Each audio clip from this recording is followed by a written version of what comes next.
नमस्कार, आप देख रहे हैं दैनिक साथी हरियाणा। साथियों, भाजपा ने 27 साल बाद दिल्ली में वापसी की है। दिल्ली फतेह में हरियाणा की अहम भागीदारी रही है। सीएम नायब सैनी ने खुद दिल्ली में मोर्चा संभाला हुआ था। सीएम सैनी ने केजरीवाल के यमुना के पानी में जहर मिलाने वाले आरोपों का जवाब यमुना का पानी पी कर दिया तो माहौल पलटता चला गया। दिल्ली में जीत मिली तो हरियाणा के मुख्यमंत्री ने दिल्ली स्थित हरियाणा भवन में अनोखे ढंग से जश्न मनाया। यहां पर प्रदेश अध्यक्ष मोहन भड़ोली, राज्यसभा सांसद सुभाष बराला, मध्य प्रदेश के कैबिनेट मंत्री, हरियाणा के प्रभारी रहे कैलाश विजयवर्गीय के अलावा सीएम के मीडिया एडवाइजर राजीव जेटली सहित अनेक नेता मौजूद रहे। अब आपको दिखाते हैं किस तरह से अनोखे ढंग से जश्न मनाया गया। वहीं प्रेस वार्ता में मुख्यमंत्री नायब सैनी ने क्या कहा। जो झूठे सजाबाग तो दिखाती थी, बात तो बहुत ऊंची करती थी, परंतु दिल्ली के लोगों को जो मोदी जी ने योजनाएं चला रखी थी उनसे भी वंचित किया हुआ था। दिल्ली के आम व्यक्ति, दिल्ली का गरीब व्यक्ति अगर दुर्घटनावश किसी को कोई बीमारी आ जाती थी या कोई दिक्कत आ जाती थी, जो मोदी जी की आयुष्मान योजना है उससे भी वंचित किया हुआ था। लाभ नहीं मिल पाता था यहां के लोगों को। पिछले 10 वर्षों से यहां एक ऐसी झूठ का जो पूरा का पूरा औरा खड़ा किया गया और ये कहा गया कि मैं दिल्ली को स्वच्छ जल दूंगा, दिल्ली को स्वच्छ करूंगा,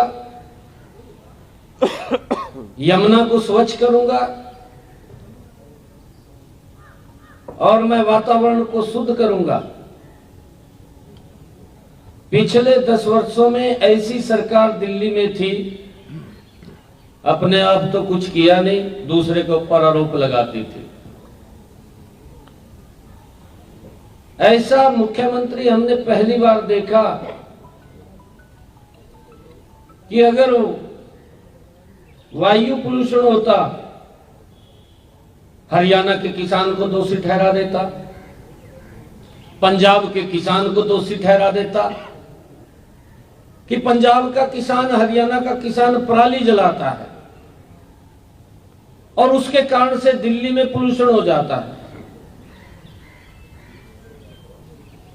यमुना के लिए बोला कि मैं इसको स्वच्छ करूंगा, साफ करूंगा। जब चुनाव आता है दिल्ली के लोगों से बोलता है कि मुझे माफ कर दीजिए, एक समय और दे दीजिए, मैं इसको स्वच्छ करूंगा। और जब दूसरी बार वो समय लेने के लिए आया तो उसने दिल्ली के लोगों को कहा कि मैं 2025 तक अगर साफ नहीं कर पाया तो मैं वोट मांगने नहीं आऊंगा। अब वोट मांगने किस मुंह से दिल्ली के लोगों के पास जाता। हरियाणा पे आरोप लगा दिया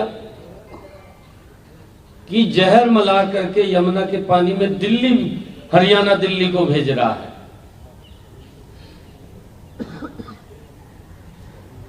मोदी जी अगर पैसा देते, मोदी जी काम के लिए अगर इसको बोलते तो मोदी जी को गाली देना शुरू कर देता।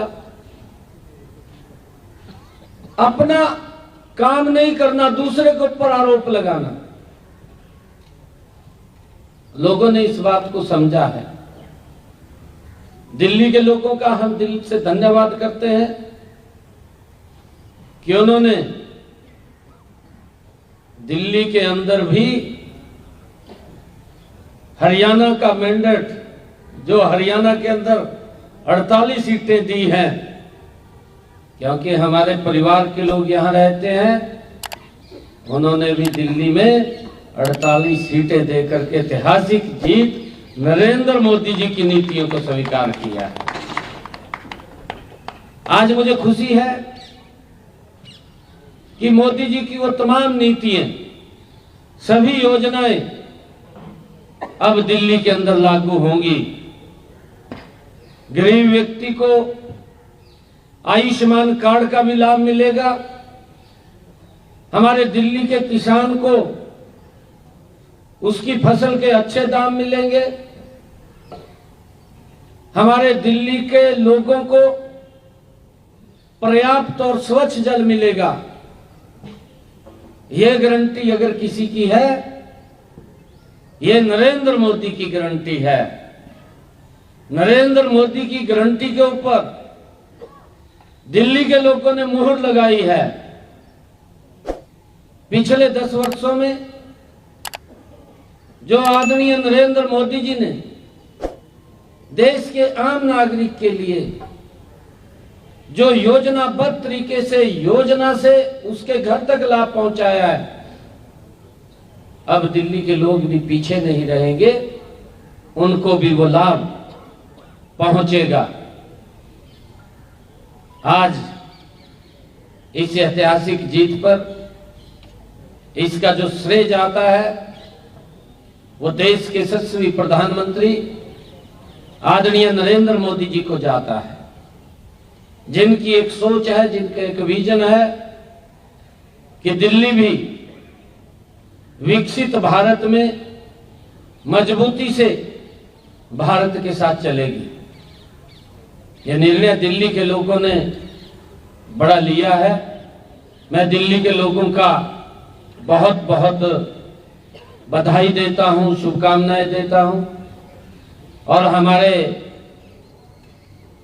जो राष्ट्रीय अध्यक्ष आदरणीय जेपी नड्डा जी, जो उनका कुशल संगठनकर्ता के रूप में उन्होंने काम किया है, हमारे भारत के गृह मंत्री आदरणीय अमित शाह जी और हमारी तमाम लीडरशिप, जिन्होंने दिल्ली के अंदर एक योजनाबद्ध तरीके से लोगों के बीच में जाकर के सरकार ने जो काम किए हैं उसके बातें उनके बीच में रखते हुए, उन योजनाओं को बताते हुए दिल्ली के लोगों ने एक बड़ा विश्वास हमारी उच्च लीडरशिप पे किया है, आदरणीय मोदी जी के ऊपर किया है, मोदी जी के कामों के ऊपर मुहर लगाई है। मैं दिल्ली के लोगों को बहुत बहुत बधाई और शुभकामनाएं देता हूं।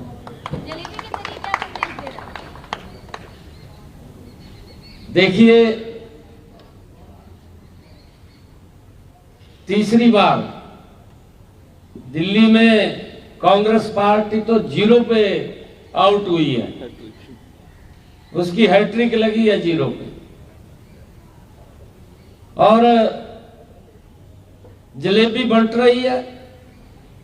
हमने कहा था चुनाव के बीच में कि जैसे हरियाणा में जलेबी बंटी थी, फिर महाराष्ट्र में बंटी थी, अब दिल्ली में भी ये जलेबी बंटेगी। और जलेबी ये बंट रही है। मैं दिल्ली के अंदर चुनाव के बीच में भी एक दुकान पर जलेबी खाने के लिए गया था। मैंने वहां पर भी जलेबी खाई थी, काफी लोग आ गए थे, तो मैंने उनको भी जलेबी खिलाई थी और उनको कहा था कि 8 तारीख के बाद ये जलेबी बंटेगी, और जलेबी बंट रही है। आप सबको मैं जलेबी के लिए भी आमंत्रित करता हूं, आपके लिए भी जलेबी है। और मैं देख रहा हूं कि हमारे इसने कई प्रकार की जलेबी बना रखी है। हमारी गोहाना की जलेबी है, अमृती जलेबी है, एक छोटी जलेबी है, कई प्रकार की जलेबी हैं। पर कुछ लोग जलेबी को देख करके भी हैरान हो जाते हैं, इतनी बड़ी जलेबी भी है। सर, यमुना को लेकर अरविंद केजरीवाल ने बयान दिया, हरियाणा पर आरोप लगाया। आप 2 बार खुद यमुना घाट पे गए, कहीं ना कहीं आपने जो डिफेंड किया और जो जवाब दिया, आपको लगता है कि उसका बहुत ज़्यादा असर हरियाणा के तरफ से दिल्ली चुनावों पर पड़ा? नहीं, देखिए, वो उसका झूठ था। केजरीवाल जो झूठ बोलता था दिल्ली के लोगों से वायदा करता था कि मैं यमुना को स्वच्छ करूंगा, क्योंकि जब ये पहली बार मुख्यमंत्री बना तो इसने इसकी वीडियो आप चलाना उसको, क्योंकि अब चलाने का समय है, इसकी बातों को बताने का समय है। इसने ये कहा था कि वजीराबाद के बाद यमुना गंदी होती है और मैं इसको स्वच्छ करूंगा। 10 साल हो गए हैं, दिल्ली के लोग देख रहे थे भी स्वच्छ करेगा, ये भी इसने यमुना तो स्वच्छ नहीं की, अपने आप को सुधार लिया। गजब का आदमी है ये। गजब का व्यक्ति है केजरीवाल। कहा मैं गरीब के बच्चे को डॉक्टर बनाऊंगा, गरीब के बच्चे को कहा मैं इंजीनियर बनाऊंगा। कहा था ना इसने, शराब के ठेके खोल दिए। गजब का आदमी है। पीएम साहब कल बोला पीएम साहब ने कि पहली बार ऐसा हुआ है कि दिल्ली और एनसीआर के जितने राज्य मिलते हैं वहां पर इंडिया की सरकार है, बीजेपी की सरकार है और सभी जगह एक साथ विकास किया जाएगा। आपको क्या लगता है किस तरीके से विकास की गति आगे बढ़ेगी? अगर आप एनसीआर की बात करें, गुड़गांव की बात करें, आसपास के इलाकों की बात करें जो आपके राज्य के अंतर्गत आता है। यही तो मोदी की गारंटी है। मोदी जो बोलता है उसको करता है, जो नहीं भी बोलता उसको भी करता है। मोदी जी ने कहा है कि यमुना स्वच्छ होगी तो स्वच्छ होगी, आप देखना गति से स्वच्छ होगी, लोगों को स्वच्छ जल मिलेगा। और लोग, मोदी जी ने कहा है कि लोग इंडिया गेट और कर्तव्य पथ पर जाना भूलेंगे तो इस यमुना के किनारे घूमेंगे लोग। इस प्रकार का विकास होगा जिससे दिल्ली वंचित थी पिछले लंबे समय से।